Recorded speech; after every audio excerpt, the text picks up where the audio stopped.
देखिए आज शनिवार है तो शनिवार स्पेशल टॉपिक हिंदी का। हर शनिवार एक टॉपिक हिंदी का पढ़ेंगे। तो जैसे आज का हमारा जो है वो है स्वर। तो स्वर से संबंधित ये पूरा लिखा हुआ है यहाँ पे, हम आपको समझा देते हैं। अगर क्वेश्चन आता है कि हिंदी में स्वर कितने होते हैं कुल, तो आप 13 बताना, और केवल स्वर आए तो 11 बताना। 13 और 11, यहाँ लिखा हुआ देखिए, कुल स्वर कितने होते हैं 13 और स्वर केवल होते हैं 11। दूसरा क्वेश्चन आपका आएगा कि स्वर कितने प्रकार के होते हैं, तो आप 3 बता देना, ह्रस्व, दीर्घ और प्लुत। ह्रस्व, दीर्घ और प्लुत। ह्रस्व को ही मूल कहते हैं। फिर अगला क्वेश्चन आएगा ह्रस्व के कुल कितने होते हैं। ह्रस्व स्वर कुल कितने, तो 4 बताना, छोटा, छोटी ई, छोटा ऊ और री ऋषि वाले। तो ये 4 यहाँ पे हमने लिख दिए हैं। ये आ, ई, ऊ और री ऋषि 4 होते हैं। इसी तरह से दीर्घ पूछेगा तो दीर्घ की संख्या 7 होती है। दीर्घ स्वर 7 मूल स्वर से दुगुना समय लेते हैं, उन्हें दीर्घ कहते हैं। तो 7 यहाँ हमने लिख दिया है। बड़ा, बड़ी ई, बड़ा ऊ, ए, आए, ओ, आओ, 7 होते हैं।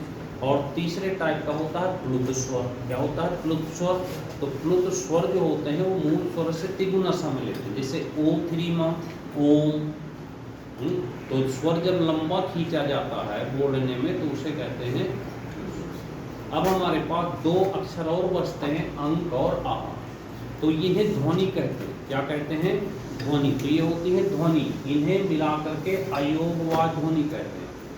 ये 2 टाइप की होती हैं, जिसको हमने 3 भाग में बांटा है, अनुस्वार, अनुनासिक और विसर्ग। अनुस्वार जो होता है केवल बिंदु लगता है, जब ध्वनि नाक से निकलती है तो उसे अनुस्वार कहते हैं। और जब ध्वनि नाक और मुंह दोनों से सामने की ओर चलती है उसे अनुनासिक कहते हैं। इसमें चंद्र बिंदु लगता है। और अगर बिंदु हटा दिया जाए तो वो शब्द इंग्लिश का बन जाएगा, जैसे टॉफी, डॉक्टर, ऐसे।